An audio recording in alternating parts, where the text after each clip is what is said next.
Hello friends, welcome to my channel. This is history with Soni. मैं हूं सोनी और आप सबका स्वागत है मेरे चैनल पे। तो जैसा कि आप सब टाइटल देख रहे हो कि आज हम लोग डिस्कस करने वाले हैं 1000 MCQ सीरीज सिलेक्टेड क्वेश्चंस की। तो अगर आपने पहले वाले वीडियो को नहीं देखा है तो जाके देख लो, ताकि आपको वो सारे क्वेश्चन भी मिल जाए जो आपने नहीं देखे हैं। और उसके पहले भी मैंने बहुत सारे वीडियोस अपलोड किए हैं, उसका भी बेनिफिट आपको मिल सकता है। तो चैनल पे आप नए हो तो चैनल को सब्सक्राइब कर लो और वीडियो को लाइक शेयर कर दो, ताकि मुझे भी मोटिवेशन मिले, ताकि मैं ऐसे ही वीडियोस लेकर के आऊँ। जैसा कि आप सब देख रहे हो स्क्रीन पे कि अनअकैडमी की तरफ से पिछले 10 साल के क्वेश्चन पेपर प्रैक्टिस कराए जा रहे हैं बिल्कुल लाइव। और ये 15 अगस्त से शुरू हो रहा है, एवरी सैटरडे और संडे। ये बेसिकली आप जाके वहाँ पे लाइव इनको सॉल्व कर सकते हो। ये बहुत ही हेल्पफुल होगा आपके लिए, क्योंकि टाइम मैनेजमेंट का जो इशू है, जो पिछली बार एग्जाम में मोस्टली बच्चों को रहा, उसमें ये काफ़ी हेल्पफुल होगा। और आप एक लिमिटेड टाइम के अंडर ये सारे क्वेश्चन सॉल्व करके अपनी तैयारियों को और भी बेहतर बना सकते हो। तो अगर आप अनअकैडमी पे नहीं हो, क्योंकि ये सारे बेनिफिट्स प्लस वाले लर्नर्स के लिए हैं, तो अगर आप अनअकैडमी पे नहीं हो तो आप अनअकैडमी ज्वाइन भी कर सकते हो। और इसी वीडियो के डिस्क्रिप्शन में मैंने अपनी प्रोफाइल की लिंक दे दी है। मैं अनअकैडमी पे पिछले 2 साल से ज़्यादा समय से अपनी क्लासेस दे रही हूँ, और तकरीबन 37 कोर्सेस और 240 लाइव स्पेशल क्लासेस जो कि फ्री ऑफ कॉस्ट होती हैं, वो ऑलरेडी आ चुकी हैं। वो सब कुछ आपको मिल जाएगा। अगर ज्वाइन करना चाहते हो तो थ्रू माय रेफरल कोड सोनी1410 ज्वाइन कर सकते हो, ताकि आपको 10% का डिस्काउंट मिल जाए। एक्स्ट्रा डिस्काउंट के लिए आप अपने क्रेडिट पॉइंट्स को भी यूज कर सकते हो। तो ये 2 डिस्काउंट आपको अनअकैडमी पे मिलते हैं मेरा कोड यूज करने के बाद। चलिए शुरू करते हैं आज का सेशन। और इससे रिलेटेड कोई भी क्वेरी है तो आप मुझे कमेंट सेक्शन में पूछ सकते हो, अपने सजेशन दे सकते हो। ऊपर आई बटन में मैंने अपने दूसरे वीडियोस की लिंक भी डाल दी है, आप वहां पे जाके वो सारे वीडियोस भी देख सकते हो। शुरू करते हैं पहला क्वेश्चन। पहला क्वेश्चन है कि निम्न संप्रदाय तथा उनके धर्म सिद्धांतों की सूची में से कौन सा सही सुमेलित है। आपको बताना है कि ये सारे संप्रदाय हैं और ये उनसे संबंधित धर्म सिद्धांत है, उनकी उनकी सूची में से कौन सा सही सुमेलित है। ऑप्शन है हीनयान अग्रयान, महायान प्रत्येक बुद्धयान, योगाचार विज्ञानवाद, तंत्रयान शक्तिपथ। ऑप्शंस ध्यान से देख लो, ये आपका एक तरीके से मॉक टेस्ट भी है। कोशिश करो कि आप सॉल्व करो। और अगर आपको ये चीज नहीं लग रही है या फिर इससे रिलेटेड और भी आपकी क्वेरी है तो आप मुझे कमेंट सेक्शन में बताइए, ताकि नेक्स्ट वीडियो में मैं इसको एक्सप्लेन कर सकूं, या फिर अनअकैडमी पे हमारी क्लासेस होती है उसमें मैं इन सारी चीजों को सॉल्व कर सकूं, एक्सप्लेन कर सकूं। तो इसका सही ऑप्शन है ऑप्शन नंबर बी। थर्ड और फोर्थ ऑप्शन बिल्कुल सही है। योगाचार विज्ञानवाद से जुड़ा हुआ है और तंत्रयान शक्तिपथ से जुड़ा है। और अग्रयान और प्रत्येक बुद्धयान, बेसिकली इसके बारे में थोड़ा सा जान लेते हैं। अग्रयान जो संप्रदाय है, धर्म सिद्धांत है, ये महायान से जुड़ा हुआ है। और प्रत्येक बुद्धयान हीनयान से जुड़ा हुआ है। ये बहुत इंपॉर्टेंट फैक्ट है और आई थिंक बहुत सारे लर्नर्स को इसके बारे में नहीं पता है। इसके बारे में हम लोग थोड़ी सी इंफॉर्मेशन देखेंगे। जैसा कि आप सबको पता है कि बौद्ध धर्म और उसके संप्रदाय से जुड़े हुए क्वेश्चन हमेशा पूछे जाते हैं। तो महायान का अभिप्राय होता है कि एक ऐसा प्रशस्त मार्ग जो कि जिसके माध्यम से अधिक प्राणियों को निर्वाण का सुख मिले, इसीलिए इसे प्रत्येक बुद्धयान भी इसीलिए इसे अग्रयान भी बोला गया है।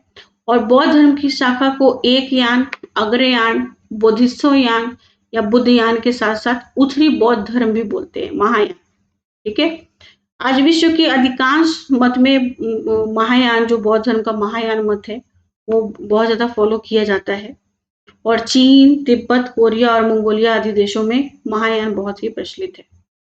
और रही बात हीनयान की, तो हीनयान में बुद्ध धम्म और संघ को महत्व दिया गया है। और हीनयान के धार्मिक ग्रंथ पाली भाषा में, उस समय जिसे बुद्ध के समय ये लोक भाषा थी। हीनयान में आराधना उपासना का तत्व नहीं होने के कारण जनसाधारण में ये ज्यादा लोकप्रिय नहीं हो पाया था। और हीनयान मत बर्मा, श्रीलंका, कंपूचिया, मैं यहाँ लिख देती हूँ। हीनयान जो है वो बर्मा, कंपूचिया, श्रीलंका, इन सारी जगहों ये बहुत फेमस था। और महायान चीन, तिब्बत, कोरिया, मंगोलिया। महायान जो है वो चीन, तिब्बत, मंगोलिया और कोरिया, इन सारे जगहों में ये फेमस था। ठीक है, और देख लिया आपने, महायान जुड़ा हुआ है अग्रयान और हीनयान जुड़ा हुआ है प्रत्येक बुद्धियान से। तो सही ऑप्शन है ऑप्शन नंबर बी। ठीक है, इससे रिलेटेड और भी क्वेरी है तो मुझे कमेंट सेक्शन में बताना, ताकि नेक्स्ट वीडियो या फिर किसी स्पेशल क्लास में मैं इसको और भी अच्छे से एक्सप्लेन कर दूं। अब बढ़ते हैं सेकंड क्वेश्चन की तरफ। राजकाराम बौद्ध विहार बौद्ध भिक्षुणी विहार था जो स्थित था, कहाँ स्थित था राजकाराम बौद्ध भिक्षुणी विहार? ऑप्शन है श्रावस्ती, नालंदा, कौशाम्बी एंड राजगृह। तो फ्रेंड्स, जैसा कि आप सबको पता है कि विहार वो स्थान है, विहार को का दूसरा नाम है संघाराम। संघाराम जहाँ पे संघ आराम करे। भगवान बुद्ध ने संघ के आराम के लिए और संघ के रुकने के लिए, उसके विश्राम के लिए बेसिकली विहार बनाए थे। विहारों का एक बोलते हैं ना कि विहार वाला थॉट जो आया वहीं से डेवलप हुआ है। भगवान बुद्ध ने 4 महीने रखे थे, एक साल में 4 महीने रखे थे वर्षावास के, और उसी वर्षावास के दौरान ये लोग संघ में आराम करते थे, विहार में रुकते थे। बौद्ध भिक्षु अपने सारे रिचुअल्स वो लोग फॉलो करते थे। तो उसी संदर्भ में ये बौद्ध भिक्षुणी विहार जो है, राजकाराम विहार, ये श्रावस्ती में स्थित था। इसका सही ऑप्शन है श्रावस्ती। नेक्स्ट क्वेश्चन है अजंता की गुफाओं से रिलेटेड। अजंता की गुफाएं बहुत ही इंपॉर्टेंट टॉपिक है, एनटीए का फेवरेट है। अजंता की किस गुफा में 6 दंत जातक, 6 दंत वाले धवलाकार हाथी के रूप में बोधिसत्व का चित्रण मिलता है? ये आपको बताना है, अजंता की गुफा से जुड़ा हुआ क्वेश्चन है। ऑप्शन है गुफा संख्या 1, गुफा संख्या 9, गुफा संख्या 10, गुफा संख्या 16, गुफा संख्या 17। तो इसका सही ऑप्शन है 6 दंत जातक, 6 दांत वाले धवलाकार हाथी के रूप में बोधिसत्व मिलते हैं गुफा संख्या 10 में। ओके, तो जैसा कि आप सबको पता है कि अजंता में कुल 29 गुफाएं हैं जो कि पूर्ण निर्मित है, इसीलिए बहुत सारे बुक में आपको गुफाओं की संख्या 29 मिलती है। और लेकिन कुछ किताबों में गुफाओं की संख्या 30 मिलती है, क्योंकि एक गुफा जो है अर्ध निर्मित है, तो बहुत जगह काउंट ये नहीं होता है। तो याद रखना कि गुफाओं की संख्या पूर्ण निर्मित है 29, एक है अर्ध निर्मित। और गुफा संख्या 9, 10, 19, 26 और 30 ये है चैत्य, और बाकी की गुफाएं विहार हैं। इसी में से गुफा संख्या जो 10 है वो उसी गुफा में 6 दंत वाले धवलाकार हाथी के रूप में बोधिसत्व का चित्रण मिलता है। अगर पूरे ओवरऑल अजंता की गुफा की बात करें तो गुफा संख्या 17 के चित्र सबसे सुरक्षित हैं और बहुत ज्यादा इसमें चित्र बने हैं। इसको राशि चक्र गुफा या फिर चित्रशाला गुफा के नाम से भी जाना जाता है, गुफा संख्या 17 को। फिलहाल हमारे क्वेश्चन का आंसर है ऑप्शन नंबर 3। क्वेश्चन नंबर 4 है, निम्न में से किन स्रोतों से समुद्रगुप्त द्वारा कराए गए अश्वमेध यज्ञ की पुष्टि होती है? वो कौन से स्रोत हैं जो अश्वमेध यज्ञ की पुष्टि करते हैं, जो समुद्रगुप्त ने संपादित कराया था? ऑप्शन है स्कंदगुप्त का भीतरी लेख, अश्वमेध प्रकार के सिक्के, प्रभावती गुप्त का पूना ताम्रपत्र, समुद्रगुप्त का एरण अभिलेख। आपको कोड में आंसर देना है। जैसा कि आप सब पता है कि गुप्त साम्राज्य से सिक्कों से जुड़ा हुआ एक प्रश्न जरूर रहता है। इन्हीं सारी चीजों को ध्यान में रख के मैंने ये सारे क्वेश्चन इसमें ऐड किए हैं। इसका सही ऑप्शन है ऑप्शन नंबर ए, स्कंदगुप्त का भीतरी लेख।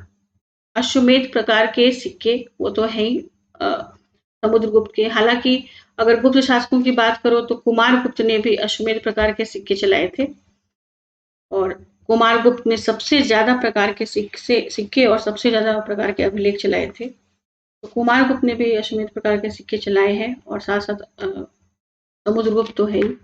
और उसके साथ साथ प्रभावती गुप्ता जो कि चंद्रगुप्त द्वितीय की पुत्री थी, जिसका विवाह वाकाटक वंश में हुआ था, उसके पूना ताम्रपत्र में भी समुद्रगुप्त द्वारा अश्वमेध यज्ञ कराए जाने का उल्लेख मिलता है। स्कंदगुप्त के भीतरी अभिलेख में समुद्रगुप्त को चीरकाल से छोड़े गए अश्वमेध यज्ञ कराने वाला कहा गया है। और प्रभावती गुप्ता के पुनः ताम्रपत्र में अनेक अश्वमेध यज्ञ कराने वाला के रूप में उल्लेख किया गया है। तो ये तीनों ऑप्शन सही है। ओके, नेक्स्ट क्वेश्चन है क्वेश्चन नंबर 5। अलमपुर के नौ ब्रह्मा मंदिर का संबंध किस शैली अथवा किस कला से है? ऑप्शन है चालुक्य कला, चोल कला, पल्लव कला, राष्ट्रकूट कला। चाहो तो वीडियो को पॉज करके इसका आंसर आप लोग दे सकते हो। तो अलमपुर के नौ ब्रह्मा मंदिर का संबंध है चालुक्य कला से। इसको थोड़ा सा मैं एक्सप्लेन करूंगी कि नौ ब्रह्मा मंदिर क्या है। ये ब्रह्मा के 9 स्वरूपों का है। बेसिकली कौन कौन से वो 9 स्वरूप है मैं लिख देती हूँ। कुमार ब्रह्मा, अर्क ब्रह्मा, बाल ब्रह्मा, स्वर्ग ब्रह्मा, विश्व ब्रह्मा। स्वर्ग ब्रह्मा, विश्व ब्रह्मा, ऐसे ही करके 9 रूप हैं। Tarak Brahma and all. तो ये अलमपुर में स्थित है। ये प्रीवियस ईयर का क्वेश्चन है, बहुत इंपॉर्टेंट है। प्लेस का नाम याद रखना अलमपुर, और रिलेटेड है चालुक्य कला से। ठीक है, चालुक्य शैली से। मृणपटिका पे उत्कीर्ण सींग युक्त देवता की मूर्ति कहाँ से प्राप्त हुई है? एक क्वेश्चन इंडस वैली सिविलाइजेशन से है। आपको आंसर देना है। सींग युक्त देवता है जिनका उत्कीर्णन मृणपटिका पे ये कहाँ से प्राप्त हुआ है? तो इसका सही ऑप्शन है कालीबंगा। ठीक है, तो कालीबंगा जो स्थल है वो राजस्थान के हनुमानगढ़ जिले में स्थित है। राजस्थान के हनुमानगढ़ जिले में स्थित है। लोकेशन बहुत इंपॉर्टेंट है, कभी कभी लोकेशन के साथ मैच करने के लिए देते हैं। और हनुमानगढ़ से ये कालीबंगा तकरीबन 30 किलोमीटर की दूरी पे स्थित है। और यहाँ से बहुत सारे अवशेष मिले हैं इंडस वैली सिविलाइजेशन से जुड़े हुए, जिसमें तांबे से बने हुए औजार, हथियार, मूर्तियां। और बेसिकली ये दर्शाता है कि मनुष्य प्रस्तर युग से निकल के, पत्थरों वाले ज़माने से निकल के धातु वाले ज़माने में प्रवेश कर चुका था। तांबे का यूज़ उसने करना सीख लिया था। और पशुओं में बैल, बंदर, पक्षी, सिंह युक्त देवता की मूर्तियां वगैरह मिली हैं। और ये नाम की बात कर ले तो ये तांबे की काली चूड़ियों की वजह से इसे कालीबंगा कहा गया है। यहाँ से मिली है तांबे की काली चूड़ियां, जिसे कालीबंगा बोला गया है। Next question.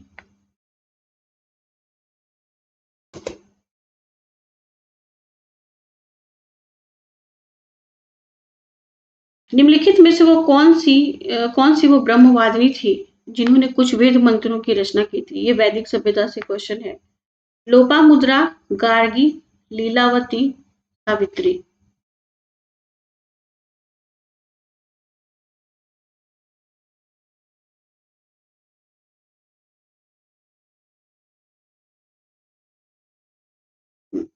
इसका सही ऑप्शन है लोपामुद्रा।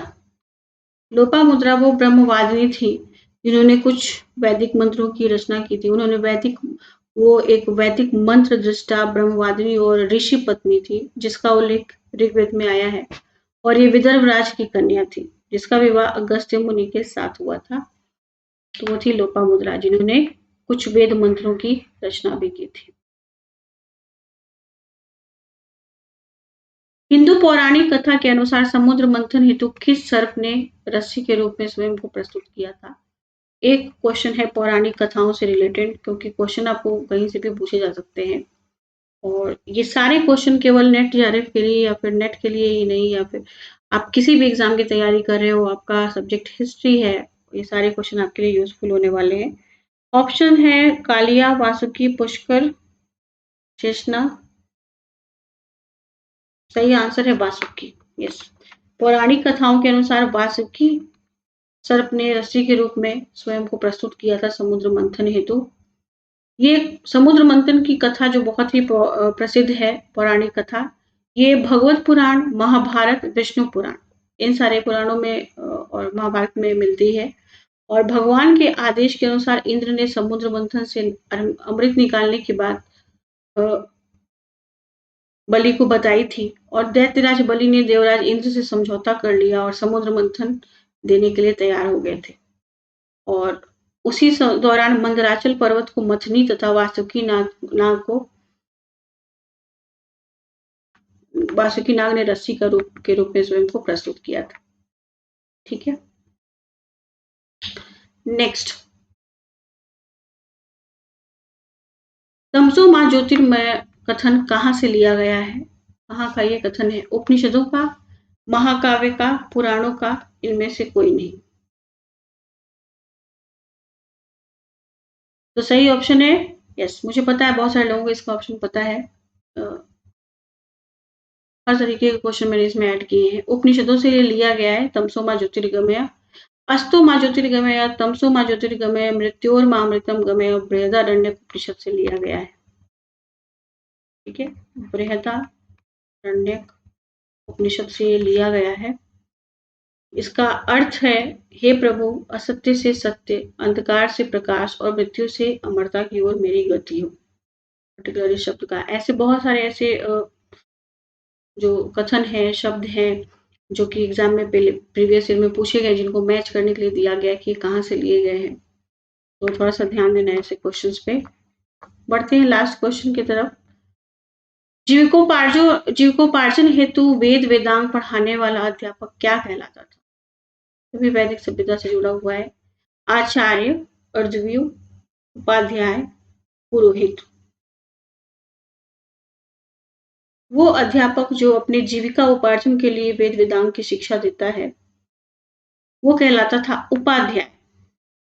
ओके, वैदिक काल में जीविकोपार्जन हेतु वेद वेदांग पढ़ाने वाले अध्यापक उपाध्याय कहलाते थे। और पाणिनि ने 4 प्रकार के अध्यापकों का उल्लेख किया है, जो आचार्य, प्रवक्ता, श्रेणीय तथा अध्यापक है। और सबसे आचार्यों में सबसे बड़ी जितने भी अध्यापक थे, उसमें सबसे बड़ी पदवी आचार्य की थी।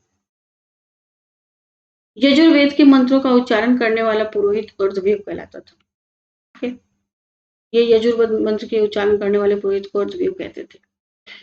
तो ये थे आज के 10 क्वेश्चन। आपको क्वेश्चन कैसे लगे मुझे जरूर बताइएगा कमेंट सेक्शन में। और नेक्स्ट वीडियो में कोशिश करूंगी जल्दी से जल्दी डालूं। जैसा कि आप सबको पता है कि एग्जाम की डेट आ गई है और बहुत इंपॉर्टेंट है कि आप पूरी तरीके से फोकस्ड होकर अपनी स्टडी शुरू कर दो। So thank you so much everyone, all the best for exams. And ऐसे ही वीडियोस देखते रहिए, छोटे छोटे वीडियोस में क्वेश्चन डालने की कोशिश कीजिए कि ज़्यादा आपका टाइम भी वेस्ट ना हो। Thank you so much for watching and मिलते हैं नेक्स्ट वीडियो में। तो बाय।